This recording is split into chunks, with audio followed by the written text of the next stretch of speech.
Welcome to Whiskey and Barrel Night, another one of our virtual tastings. Everybody's always talking about when you go to whiskey tasting events, you know, oh, we've got this new release, this special whiskey.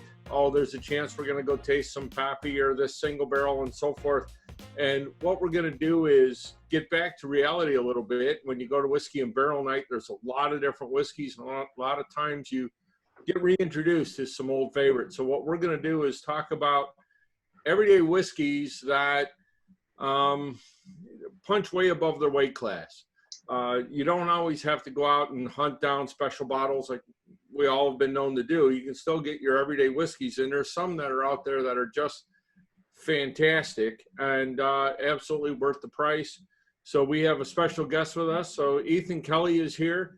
I've known Ethan forever, 16, 17 years. Of course, TJ, our in-house resident expert mixologist and ever applicant for the next Tom Cruise Cocktails movie.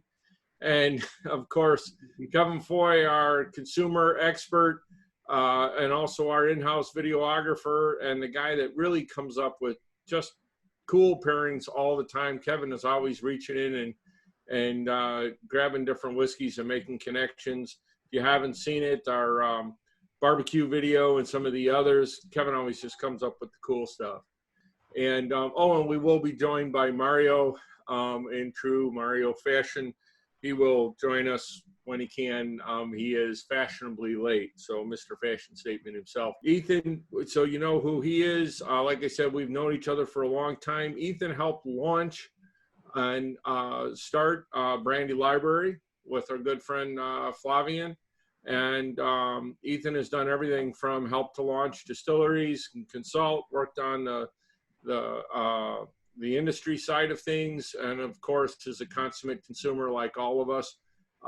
He has forgotten more about whiskey and spirits than most of us will ever know. So it's our privilege to have Ethan with us tonight.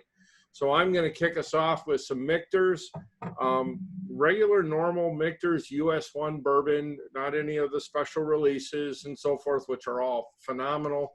Just normal, regular US 1 bourbon. I always look for that, just that nice toasty, little bit sweeter side for my taste, a little bit more caramel. And this just has a fantastic, rich flavor, just great traditional bourbon, which is what Michter's is all about, going all the way back to the original brand out of Pennsylvania, obviously Kentucky bourbon now. So regular Michter's US 1 is what my launch is. TJ, what do you have for us on the cocktails? Ooh, well, I'm glad you asked, Dave. I'm going to be starting off with a little bit of a whiskey smash. I think I've made one of these before, but what's special about this one, and I'm going to have to share the recipe, is that I've created this. It took about a week for me to make this. This is an apple vinegar-based cocktail shrub. This is a lemon gingerberry shrub that goes really well with rye, actually. So I am going to be focusing on Rittenhouse rye today. Nice and reasonable. This retails for probably 20 bucks. But this is a great utility rye. I love using this for my mixed drinks, and it works great for a whiskey smash. So I get a good healthy pour in there. I got already most of my ingredients in this side of the shaker, which is about 6 to 8 muddled mint leaves, 2 pieces of lemon, some agave syrup, and some rye. Need some ice though.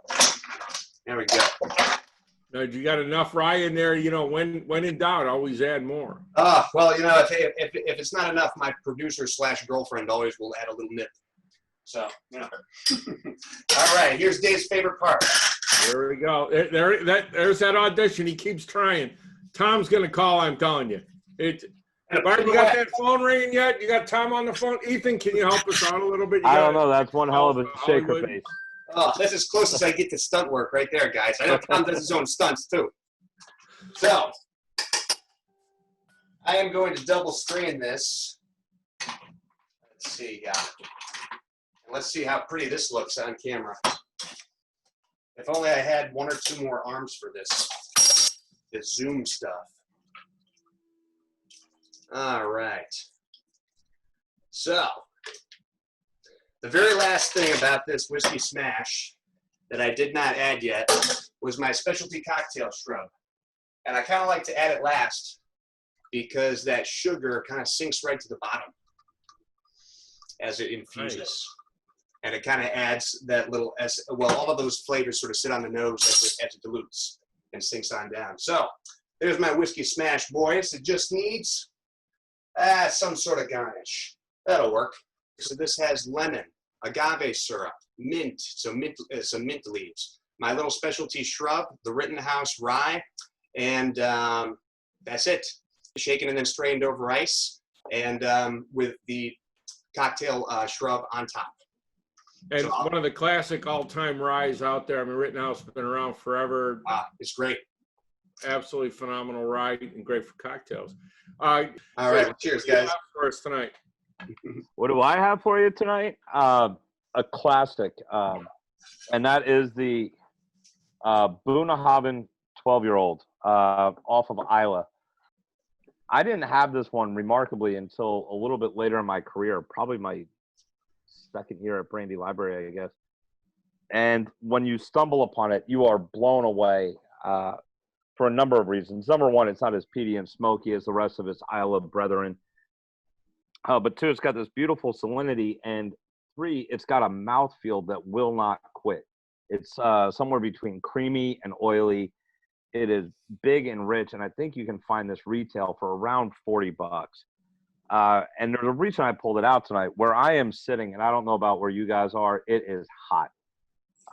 And it's humid. And I got to be honest with you, during this weather, I am not necessarily a peated, smoky guy.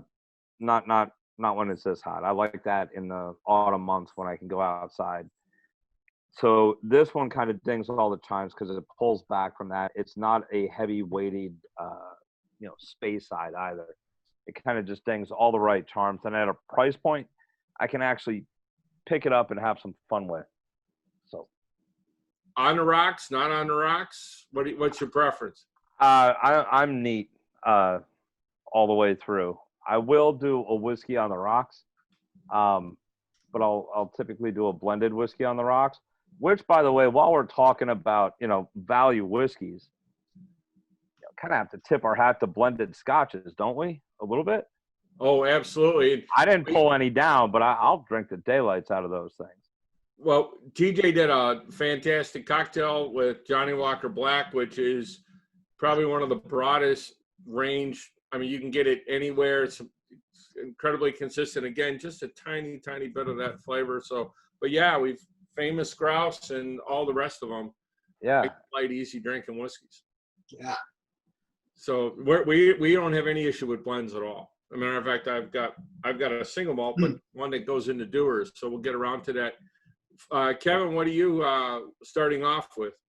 Well, to finish off on what you were just talking about, one of my favorite blended scotches is that Dewar's 21 that we had a couple of weeks ago.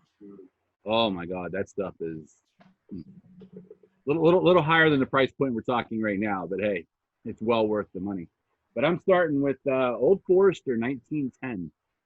This stuff here is, ever since I had it when it first came out, about a year and a half ago, it was wow. I mean, I'm a fan of the caramel flavors and the vanillas. This just brings it right in front, man. It's a very smooth sipping whiskey. It's full of body and flavor. To me, and correct me if I'm wrong, this was one of the first ones that they consider a finished whiskey, right? Yeah. Yeah. So because of the fire that was going on there, and they had to continue with it. Yeah, it's wow. If I were born in 1910, I'd be drinking this stuff all day long. So, it's an incredibly underrated range of whiskey. So the 1910, you got that big caramel, all that full flavor. Doggone it, I meant to grab one. Oh, here it is. And then there's 1920. Get it on the camera there. It's all on the glare. But the 1920 is a fantastic representation of that old style. That stuff is fantastic, Dave. I know it's one of Minnick's favorites as well. So I'll do a toast with you. So you've got the 1910 Old Forester, and I've had an occasion to drink some really, really old. Whoops, there goes the cork. some really old whiskeys. You got to finish the bottle now, Dave. Yeah, Sorry. it's House rule. not a problem. That's an average night. But yeah, they mimic that old style. So all the old Foresters, if you really want to drink that old style bourbon, I mean, they do a great job with everyone in their line. Absolutely. Cheers, gents. so out of the whole old Forester range, Kev, you like the 1910. I do. I'm a big Statesman fan too. I really like the flavor of that one as well. But yeah, 1910 what draws me in. The bigger, richer flavor, a little bit Yeah. more, like you said, more caramel. Yep. Oh, fantastic! So we did an Old Forester 1910 TJ's Smash. Ethan's leading off with the peat. So normally we'd finish with peat, but don't try this at home, folks. Ethan's an expert. Well, it's a little bit of peat. It's just a little bit. Baby peat. So you guys are bouncing around. So I'm going to go over to the Scotch. We were talking about Dewar's and we were talking about blended whiskeys. So there's a handful of whiskey, the single malts that are all, nobody knows about them, but the Royal Brockla is one of the single malts that goes into Dewar's. And Dewar's is this range. You've got Aberfeldy 21. You can almost always find it in our VIP at the Whiskey and Barrel Nights. Royal Brockla, and a couple others. So it gives you a new appreciation for Dewar's. And then when you get that 21-year-old that Kevin's talking about, oh, wow. Nice and fruity. Oh, it just lingers around. It's a fantastic summer whiskey. Ethan, what am I missing? There's another flavor in there. You've got the fruit. There's fruit. There's a little bit of oak on that. There's a little bit of weight on that, which is lovely. And you kind of go into with those Brocklas and that style. There's the sweetness on it. Doesn't necessarily kick into that toffee and that warm caramel thing that we get on a lot of unpeated scotches. Rather, it stays in that vanilla cream realm, which is really subtle and really well constrained. And sometimes water just opens it up. Yeah, but TJ, you know this on the cocktail side. One of the hardest things to do is keep sugar and sweetness on a leash. It's just not one of those dogs you want to let off too far. Yeah. And so you always start off with like a little bit of stuff. Yeah, I'm always very wary when it comes to adding sugar, which is one of the reasons for this cocktail. I added there's a lot of sugar in that cocktail shrub. I add 2 cups of cane sugar to create that and some honey. So it's just like I use that sparingly, and it's all about creating that balance you're talking about. Yeah, right on. And I think I like it neat. I put a little bit of water in there, and it's already at 40%. So this is one I'm going to have to go with Ethan's style, and it's definitely a nice summer neat whiskey. A little bit of water on the side. Do you have any whiskey stones, Dave, available? I just got these recently. They're wonderful for keeping. Oh yeah, no, they're you want to cool the whiskey off, and I love it. So we've got the Royal Brockla, and again, one of the single malts that goes into Dewar's, and an incredibly underrated whiskey. It's a great price point. Dave, really cool flavored. You get into those older whiskeys and they start to thin and trim out a little bit. So you get in, this 12, 14, 15, 10-year-old whiskeys are big and bold. And this definitely is it. And Ethan, you're right. You just nail it with some of the wood. So it follows nice off the bourbon. Could I make one comment about the Brockla? Mm-hmm. That's the bottle. Yeah. Whoever did the package design on that bottle is weighty. Yeah, that bottle is heavy. When you pick up that bottle and look at that label, you are getting ready to have a drink. And a big old cork that actually, if I didn't know better, I'd say they had lead weights in the top of it. Dave, right? you fight crime with that. You can fight crime with that, Dave. That's it. You could.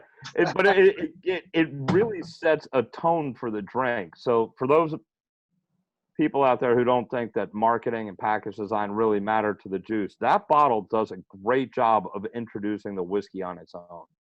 So true. Oh, absolutely. So that was my scotch. TJ, you have another cocktail for us? Of sorts. All right. Been playing around with a little alchemy here. So earlier, just before we started filming here, well, not before we started filming, a couple hours before we started filming, I cut this watermelon slice and I put this little funnel into it. And then I infused it with some of the whiskey that you see is down here. So we're talking about blended whiskeys, or blended scotches rather. This is Grace O'Malley's blended Irish whiskey.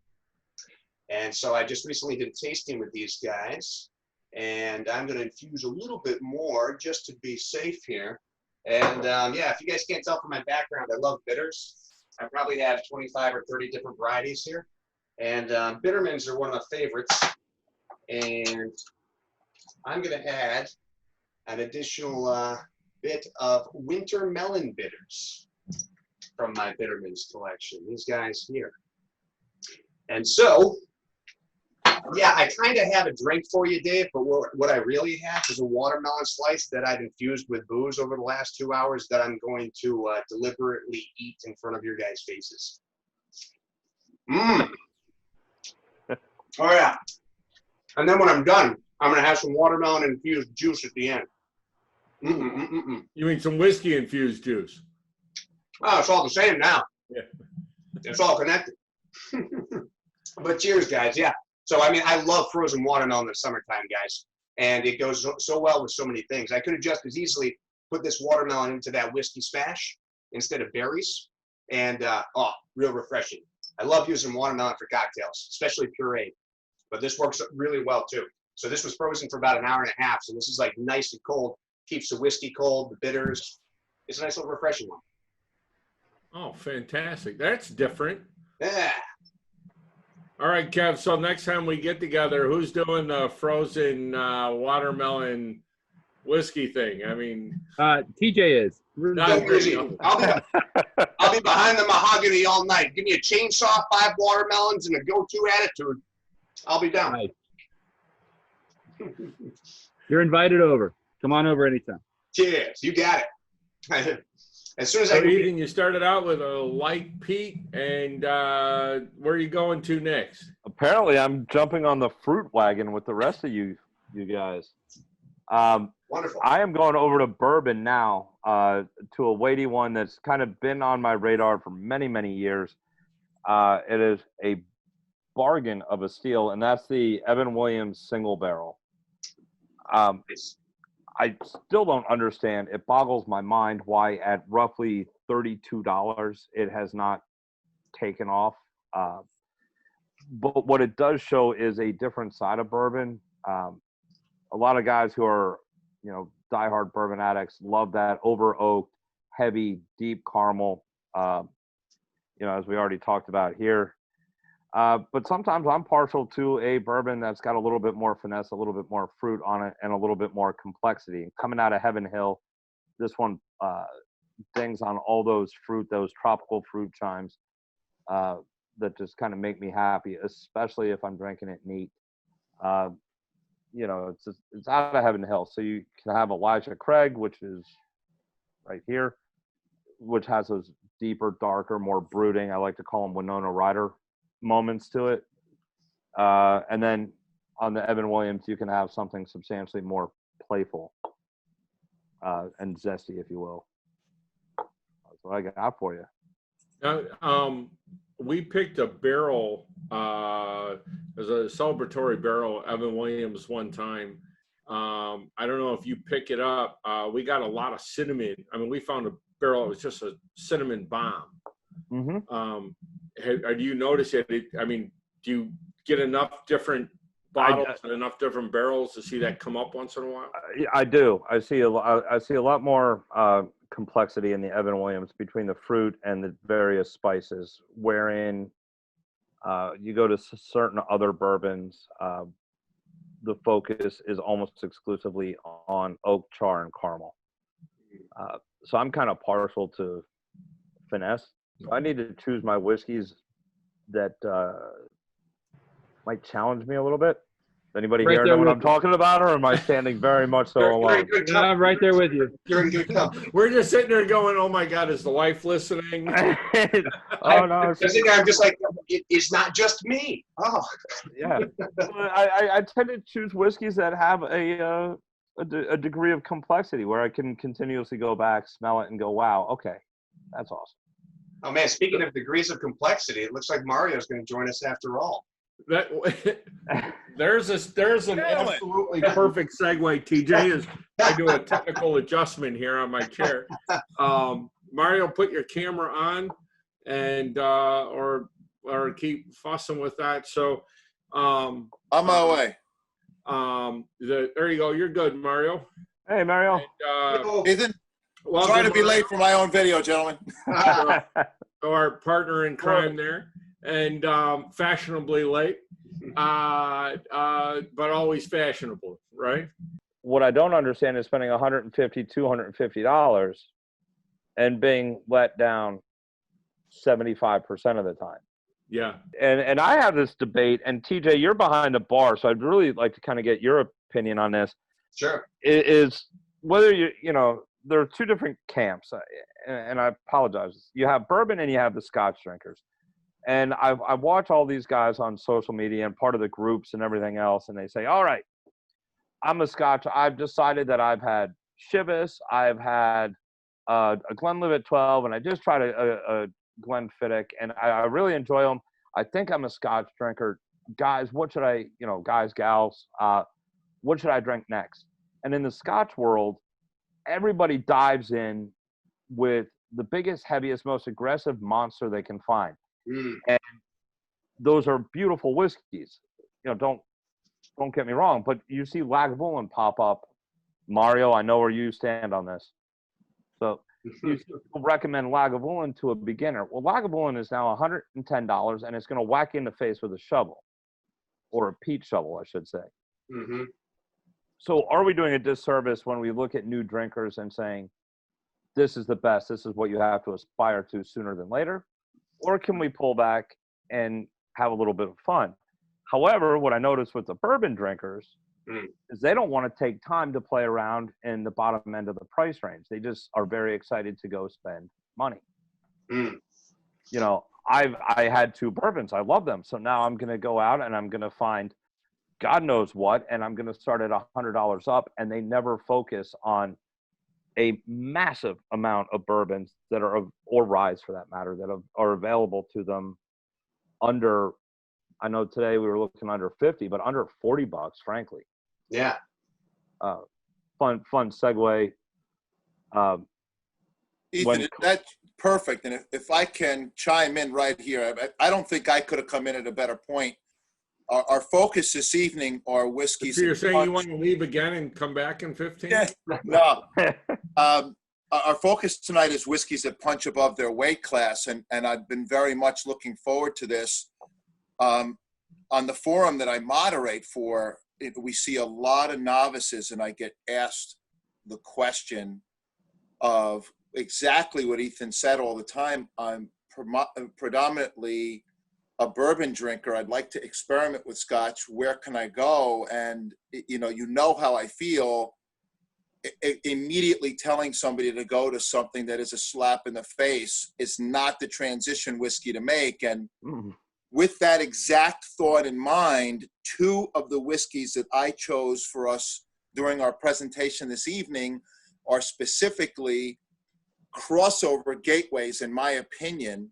A place a Scotch drinker can go to start experimenting with bourbons, and then place that a bourbon drinker can go to start experimenting with Scotch. It was kind of a sub theme that I just had in mind. It's incredible that I walked into you saying that. But and Mario, just to not to interrupt, just to catch you up. So Ethan led with the Bunnahabhain 12. Great. Which was right there. What Absolutely. You guys are talking about, very subtle, very relaxed, and so on. But so what are you going to lead off with today, Mario? There are a couple of bourbons that I like to recommend to Scotch drinkers to kind of start their foray. One I think most of you know is my favorite is the Michter's US 1. And I've never had a fail. I've never suggested that to a Scotch drinker and have them come back to me and tell me they thought that was awful. But, I tout that one all the time, so I wanted to show something different. And one of my other favorites is the Redemption Wheated Bourbon. it doesn't have quite the fat roundness and intense sweetness that a lot of bourbons do. I think the wheat adds a really nice dimension.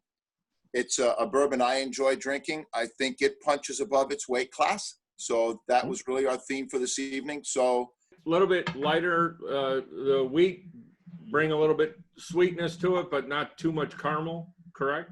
Very little spice because of no lighter rye. no spice at all. Well, I can't say this doesn't have any spice at all. Certainly it's not added by the wheat. But I think the wheat tends to mellow down the intense sweet attack that, some bourbons tend to have. But like it's got a maker's mark effect, right? So the make, it's a little bit lighter, a little bit sweeter. Sure. So we got Absolutely. the redemption bourbon, wheated bourbon. And Beautiful nose, great character, has great viscosity. what's the price point on that? These run, just about $40. I mean, if you're shopping around, you can actually get it for $36, $37. I don't know that I've ever seen it for more than $45 anywhere. So, in the $40 range. We had a problem with pricing. Mario and I discussed it earlier because, the pricing has gone up all over the place. Some of it's supply line, some of or supply chain, whatever. So bear with us. Kevin, what's your next up on? You've got a great selection of whiskeys there. What's next? What do you have next for us? Right now, I'm doing the small batch select from Four Roses. Anybody who's drank any of their private selections know that some of those things can really punch you in the face when you crack them open and drink them straight. But they blended 6 of them in with this one, and I mean it's just such a smooth whiskey. The balance of all 6 recipes between the OBs and the OEs, it's amazing what they came up with. There's a lot of creme brulee in here. There's a lot of cinnamon. They get a little bit of that spice on the back end, but it really mellows out though. A little bit of marshmallow on the back end. It's just a really smooth whiskey as you drink it. Now, do you have a feel for the regular small batch, how this compares, or has it been a while? Have you been drinking this so much it's been a while since you had the regular small batch? No, I had one about 4 or 5 months ago. I mean, when you put them up neck to neck, I mean, this one will kick its butt every time. It really will. It's just in a class of its own, and for a price point of roughly $50 to $60, I mean, you're looking $20 over what you're going to pay for probably the regular small batch. It's a no-brainer. Isn't the proof higher on that one, Kevin? Yeah, I want to say it is 52. So it's just over 100 proof, 52%. But that goes back to what I was saying. Four Roses falls into that really complex bourbon category as well, where they kind of balance the oak and they don't say, it's all caramel all the time. I don't want to bash any brands, but sometimes it's just, you're like, oh, goody, caramel again.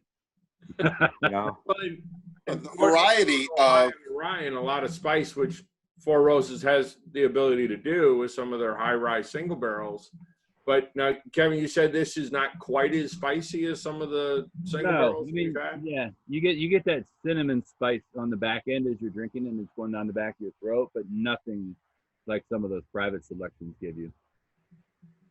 Oh, I love the fact that they are so enamored and so married to their yeast varieties. Talking about really fast for those that don't know Four Roses, they do a high rye and a low rye mash bill, and then 5 different yeast strains as I peel the top off of this next bottle.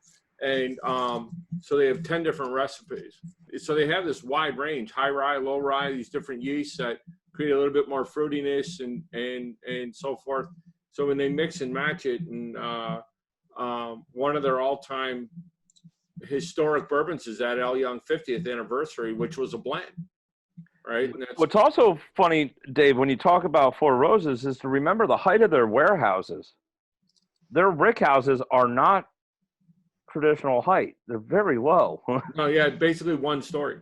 So you're not getting that extreme heat where you can go down to distillers. I think you mentioned it earlier, where you can go to 4, 2, 5, and 7 and see all the differences. So I'm going to jump over. Well, Mario, how many whiskeys do you have? Do you have 3? 3. Yep. All right, we're working on our towards our last one. So go ahead and jump over. So you started Sure, off I'll with catch up. Redemption. Where are you at now? I'm going to compliment what Ethan poured earlier. I huge fan of the Boona 12, and I specifically didn't choose it. That is a whiskey that absolutely punches well above its weight class. Another one is the latest release of the Abelauer 12 double cask.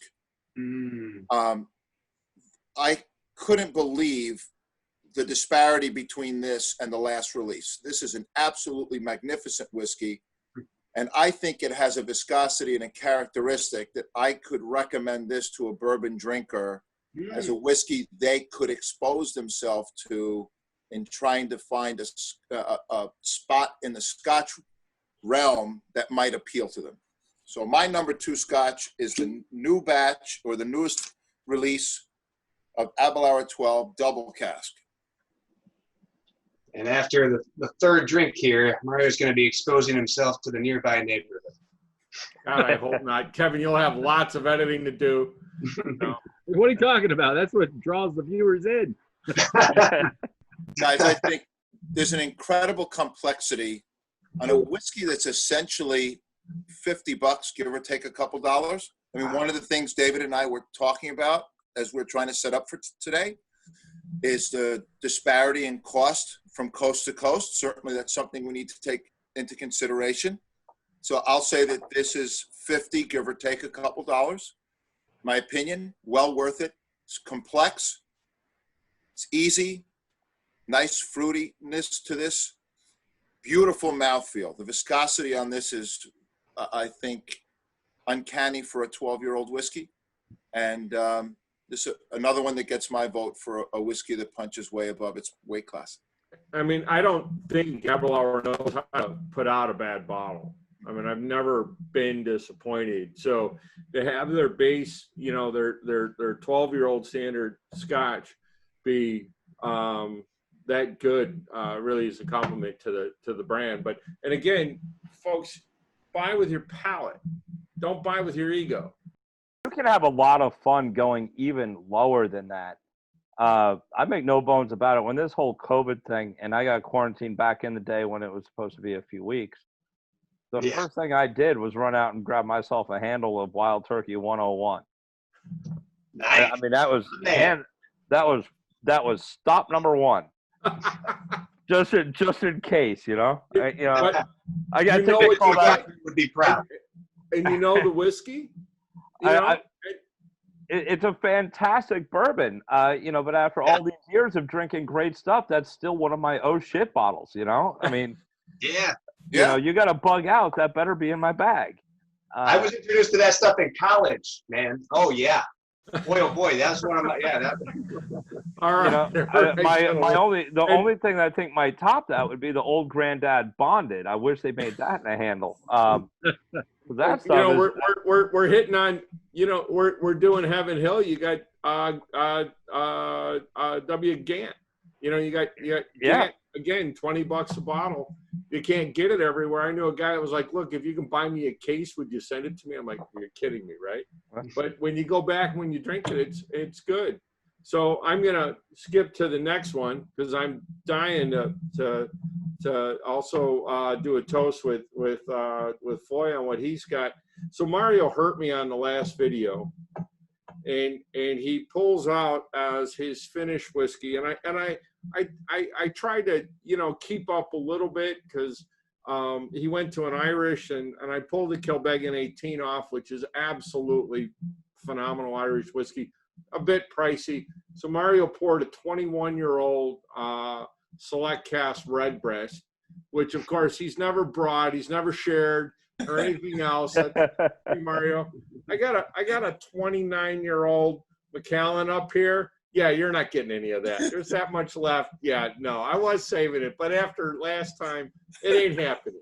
So one of my favorite Irish whiskeys is Redbreast 12-year-old, and Redbreast 15 really grabs a lot of awards. It's a great whiskey, and it's very light, very refined.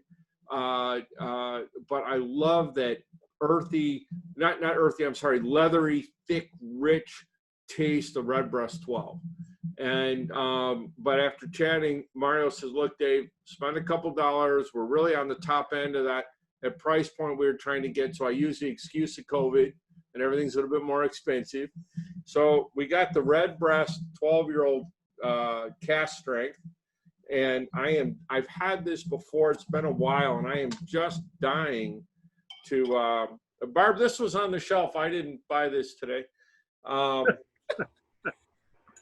Dave, Yeah, where's your fact checker, Dave? do me a favor. Take a look at that bottle, and there's a seal on it that gives the release. And I'm just curious which one you ended up with.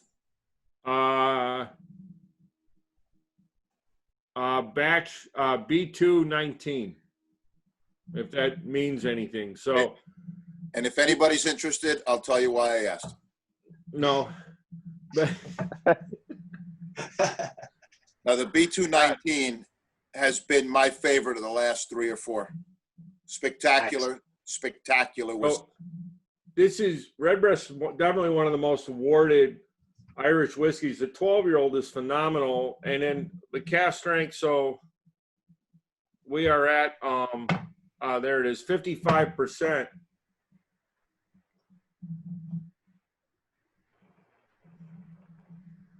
Oh my God! Holy smokes! Absolutely. A little bit more heat.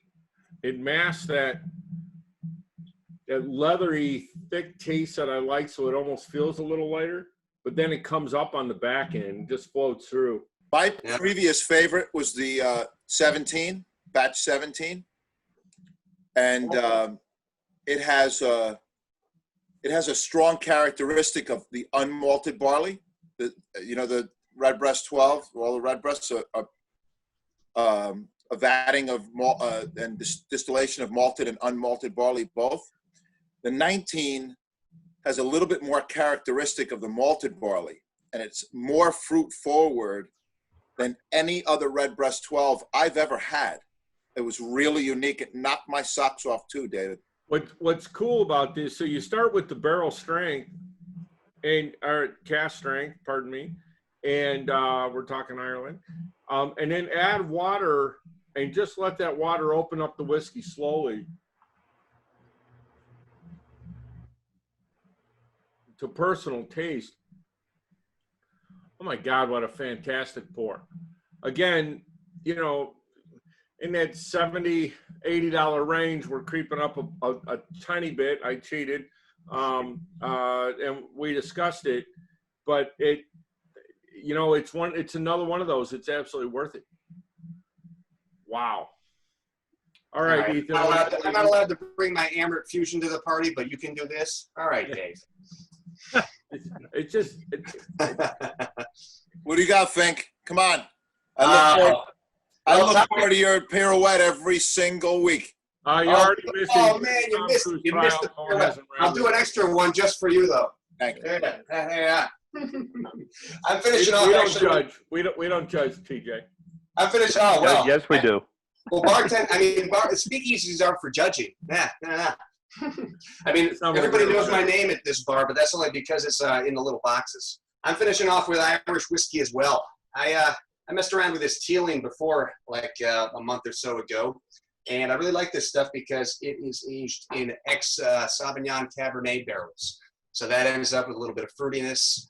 So you got some fruit on the nose, maybe little apples, some vanilla, and so how I'm enjoying it right here is the way that we kind of chatted about earlier, Ethan. We're talking about breaking people into drinking whiskey neat, and just getting them to introduce to new flavors. So what I got here is a couple of chilled whiskey stones. So there's no dilution here, and we are drinking something neat but chilled, which is a little less intimidating for people who aren't familiar with whiskey. And I also added a lemon twist and just a couple of dashes of orange bitters. Because of the nature of this particular whiskey and the fruity notes on the nose and on the full palate and finish, the bitters add a nice little complement to it. And the citrus adds a little nice effervescence, and it just is a little bit more, it's less intimidating in a mixology sort of way, but it's not a full drink. Excellent. That sounds like summer to me, TJ. That's how I do, baby. Nice and easy, simple. Don't have to work hard at it, and delicious. Absolutely. There we go. Cheers, boys. So that's my last one for the evening. That's how I'll be Beautiful. finishing up. And Ethan, what do you have? Any more? I could do this all night, but there is a Let's do it. right. I was a little bummed. I submitted my list kind of before everybody jumped on the Irish bandwagon, which is where I got my start. Now, Dave, I am a huge Redbreast fan, but I have a dirty little secret, and that is the Bushmills Black Label. It is the highest compliment I can pay a bottle is when I deliberately tried to prevent it from being in my house. All right? It's just a fact. If I buy a liter of that, I bring it home. In very short time, there will not be a liter of Irish whiskey in my house. I will drink it like early Ray Donovan. And it does not make the missus nor me very happy. But that being said, there are great values to be found in the Irish whiskey category. But I think it's very, there are certain distilleries out there that have taken to attracting new consumers early on in their drinking careers or whatever, and pricing their whiskey very competitively and continuously punching above their weight class. And the distillery today is the Glenmorangie. Any mark of Glenmorangie you buy, especially with the age statement stuff, whether you're talking about the 10 original, which is coming in at, $45 ish. This is the port finish at 14 years old at still East Coast pricing at 65. The 18 is still affordable for an 18-year-old Scotch, which is astounding to me. It is just one of those distilleries that kind of wherever you want to go, you can experiment, and you're not going to be beaten over the head with, and nor are you going to be let down. So I pulled out the port cask finish because it's a little bit more of a cerebral drink for me. It's an after dinner. It's a one. That port does add a lot of weight to it and a lot of sweetness, which doesn't necessarily lend itself to a session whiskey by any stretch. But it is, after I cook a beautiful meal. My meals, I'm looking for the wife, making sure she's not hearing that. It's one that I like to wrap up a job well done for myself. And it does present an array of flavors you don't see all the time. A lot of people chase the sherry cask with all that raisin. But the port gives you a little bit more of that tart, that cranberry, a little bit more citrus zest, a little bit more of the clove element that you find in bourbon comes in on a port cask finish. And there's not a lot of them out there left. There's just not. They're not the easiest things to find. There used to be that Cragganmore. I don't know if anybody had that. Absolutely. But Yep. I haven't seen that in quite a while. Another great whiskey, the Cragganmore Distillers Edition, is always. Are they good. making that anymore? Do you know? You can scarf it up once in a while. If you find it, if I see it, I'll grab one. But what you're talking about with Glenmorangie, one of the things Glenmorangie has is probably one of the single most celebrated blenders in Scotland. Mm-hmm. With Dr. Bill Lumsden at the helm steering these whiskeys, the Neck d'Or, if you don't want the fruit, if you just want, sweet with a little bit more sweet and then some honey on top. Well, that's just it. But the great thing is the price tag on these things. They're not exorbitant at all. Like I said, I picked this up for $65, I believe. And the greatest gateway whiskey, in my opinion, the #1 champion gateway whiskey of all time. The Glenmorangie 10. I know more people who got into Scotch starting with their 10-year-old than any other whiskey there is. I agree with this. I still buy that bottle frequently. Yeah. Just buy with your palate, not with your ego. Absolutely. Kevin, what are you drinking? I'm dying for you to pour this because you know what I've got sitting here next to it. Yep, going to Virginia, via Kentucky, I'm sure. But This John Bowman, the single barrel. To me, this one here really reminds me of an Elmer T. Lee when you really get down to the nuts and bolts of it. It's the flavor profile, the finish, the whole 9 yards. It just has that nice balance, the chocolate, the oak, the vanilla, the rich flavor. And when you drink it, it just so smooth. But for 100 proof, I mean, it just goes down so smooth. It's, to me, one of the top whiskeys. And I just found this one probably, I'd say, in the last 2 years, because you don't normally find it on the shelf. If you find it and lucky enough to find it, it's around $50 to $65. But man, if you ever see it, scarf it up. It's good stuff. So for those that don't know, you know, the Bowman brothers, A. Smith Bowman, like Kev said, it's out of Virginia, just south of Richmond. It's owned by Sazerac, and they've been accused of kind of having influence from Buffalo Trace into the whiskeys, and in actuality, it's the other way around. Because it's a small craft distillery, literally about 7 employees. They do a lot of the experimentation stuff that then gets soaked up by Buffalo Trace and the larger Sazerac distillery. So what I was itching for was the Isaiah Bowman, basically the sister whiskey with a port finish. The brother. Another phenomenal whiskey. I watch for it when you can find it. It's all of $35 at Benny's. The last year that I ran the World Whiskey Awards, we gave this Bourbon of the Year.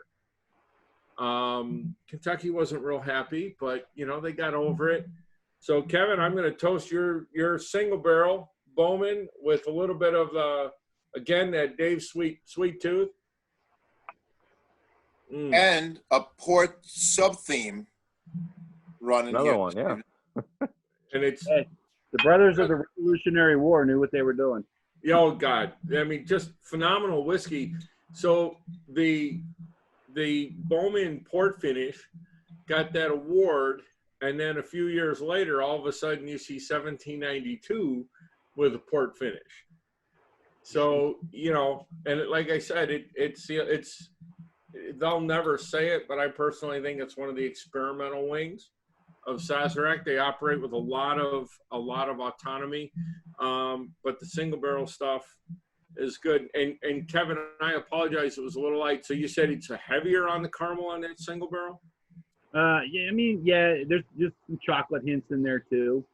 But like I said, I love Elmer T. Lee, and it's hard to find. You don't get to drink it very often. This one is not as, say, viscous as Elmer is, but man, the flavor profile comes damn close. Kevin, get your paws on some Woodford Reserve chocolate bitters and tell me what that tastes like with 1 rock and 2 dashes of this stuff. Ooh, hello. Not tonight, obviously. Hello. I would love to know. I foresee another steak dinner at Foy's house. Oh, we're good at that. I'm driving. Hey, I owe you for the last one. So, all right, maybe it might be at Dave's house. Everyone's invited. Kevin cooked last time. I'll be there. Yeah, Mario and I will be taking a U-Haul. We'll see you soon.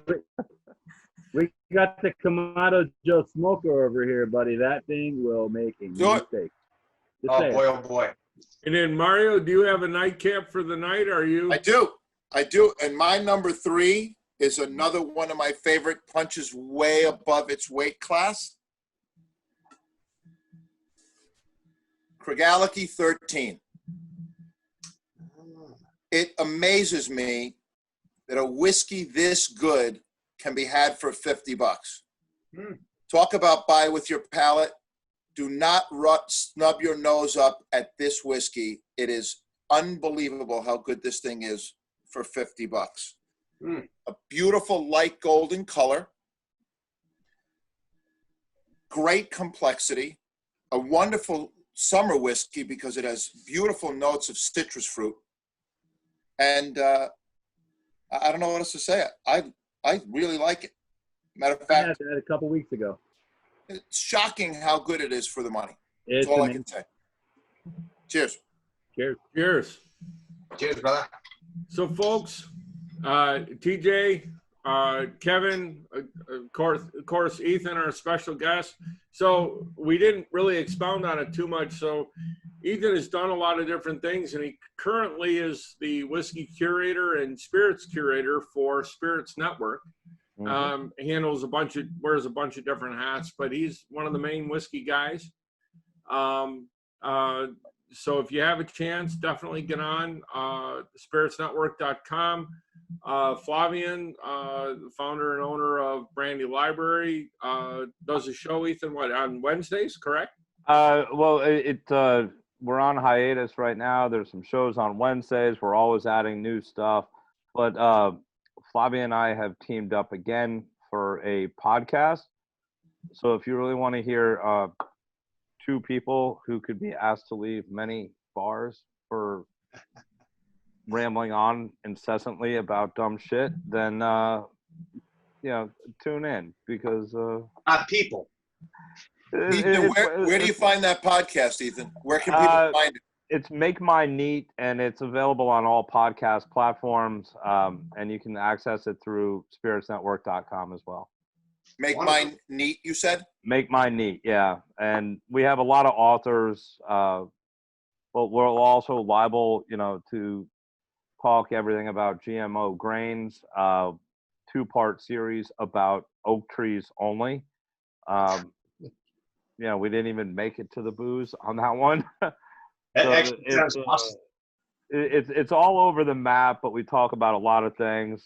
Sometimes they're exciting, sometimes they're not. But at the end of the day, Dave, I get to make fun of Flavian, and isn't that what life's That's about? not a bad thing.